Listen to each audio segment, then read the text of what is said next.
So, little bit of news I wanted to talk about and thought it'd be interesting to kind of explore a bit, depending on how you look at it. So, looks like we're getting a new Scooby-Doo animated film, and this time around, rather than it be direct-to-DVD or involving John Cena, yeah, that's still or Kiss, again, sounds really weird to me. This Scooby-Doo animated film will be on the big screen. Yeah. And also, this will be the start of a possible Hanna-Barbera shared universe. Now, I know what you're thinking. Oh, great, another shared universe. This one, kind of like with the Universal monsters and the Toho monsters, you know, what Legendary's trying to do, and what Universal is still... You want to talk about, like trying really hard? Like, they didn't even get off the ground to start over again? Universal. Remember when Dracula Untold was supposed to be the start of a shared monster universe, and then that movie tanked as much as I liked it, and then they had to be like, no, The Mummy is going to be the start of the shared Universal monster movies. Yeah, and you could say Green Lantern was like that too for Warner Brothers, but yeah, yeah, this one was like, they tried after Green Lantern a little bit, but then we're like, no, we can't do it. This one was like right after, Dracula, you know, when Dracula Untold didn't do so well. Right after, they're like, no, this is not the start. This is going to be the start. Anyway, so enough about that. Hanna-Barbera trying to do a shared universe. Let's talk about that. Now, it's kind of weird because in the comics, soon we're going to be getting a shared Hanna-Barbera universe in Future Quest, which will involve Space Ghost, the Galaxy Trio, Birdman, the Herculoids, Speed Buggy, all of those will be in this universe, and it will be focusing on Johnny Quest. And yeah, with this, this is not the first time we've had, you know, Hanna-Barbera characters existing in the same universe. Hell, that's been done since the 60s.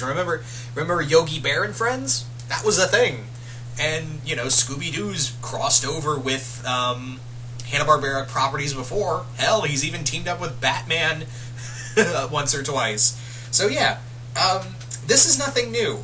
I'm actually cool with this. And plus, you know, what better way to introduce, reintroduce animated cartoons based off of Space Ghost, Thundar, and all these other classic Hanna-Barbera cartoons than with Scooby-Doo. Scooby-Doo's obviously the most profitable and the best known.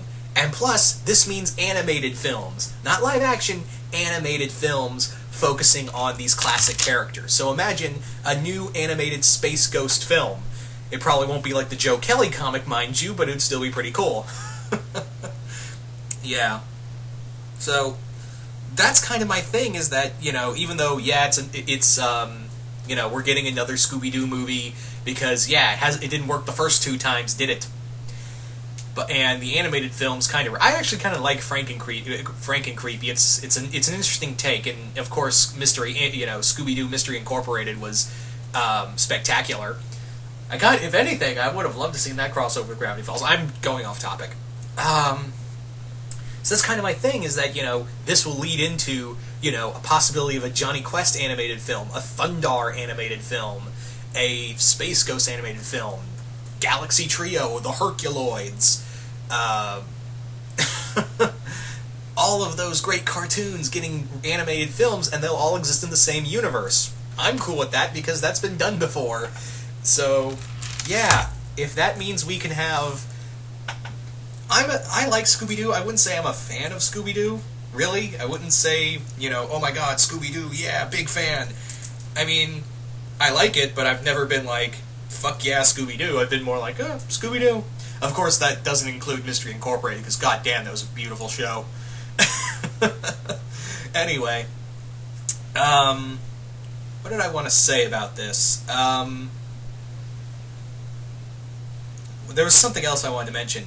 So, if we're going to introduce a Scooby-Doo animated show, a new animated film that will introduce a new animated universe for Hanna-Barbera, I think, you know, nothing will compare to Zombie Island. You know, that film, in like Scooby-Doo in general, is like the epitome of awesome Scooby-Doo films, and I can't believe I actually just said that as a whole sentence. It's like, it's the best Scooby-Doo movie.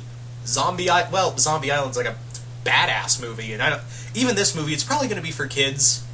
I'm not going to even lie, I'm pretty sure it's going to be for kids, but even Zombie Island, took some risk. Anyway, I'm getting off topic. So, yeah, if we have to go through another Scooby-Doo animated film to get a new universe involving all these characters that will more than likely interact, I'd be fine with it. But again, it seems like we're already doing this in the Hanna-Barbera already ordered to do this in the comics, but then again, a thought came to me where maybe the reason why Hanna-Barbera wanted to do, it wanted DC to, roll out, what was I going to say? The Scooby-Doo Apocalypse comic and the Future Quest comic and Wacky Races and the Wacky Race Apocalypse comics was to promote something like this. Maybe that's what they were trying to do, is breathe new life in the Hanna-Barbera cartoons so they could have the possibility to really crank out some more stuff. And, depending on sales of the comics, maybe that will help influence them to really go balls out with some other stuff. At least that's kind of the working theory right now, because it can't be a coincidence that we had all this Hanna-Barbera stuff from DC, announced from DC, and, Amanda Connor working on Flintstones, and Darwin Cook working on Future Quest. And then this gets announced a few weeks later. A few days, I should say. This is now officially happening. It can't be a coincidence that Hanna-Barbera is trying to bounce back, because let's face it, guys, outside of Scooby-Doo, they've been kind of really doing not much. I mean, Hanna-Barbera has been kind of like, we've been, we're here, we're still here. Their Silver Age was, let's face it, guys, the last time they had a Silver and Modern Age was was Ed, Edd and Eddy in the 90s Cartoon Network. Let's be honest here. That was their Silver Age. Anyway. No, actually I would say that's more of their that's their Modern Age. Anyway, I'm going off tangent. So I'm really curious, guys. What do you guys think of a new Scooby-Doo film creating a new Hanna-Barbera universe? So you guys just comment below. Do you guys like the idea? Do you guys hate the idea? And what Hanna-Barbera characters would you like to see get their own animated films? Just comment below, let me know. And once again, hope you all enjoyed this, and I will see you guys later.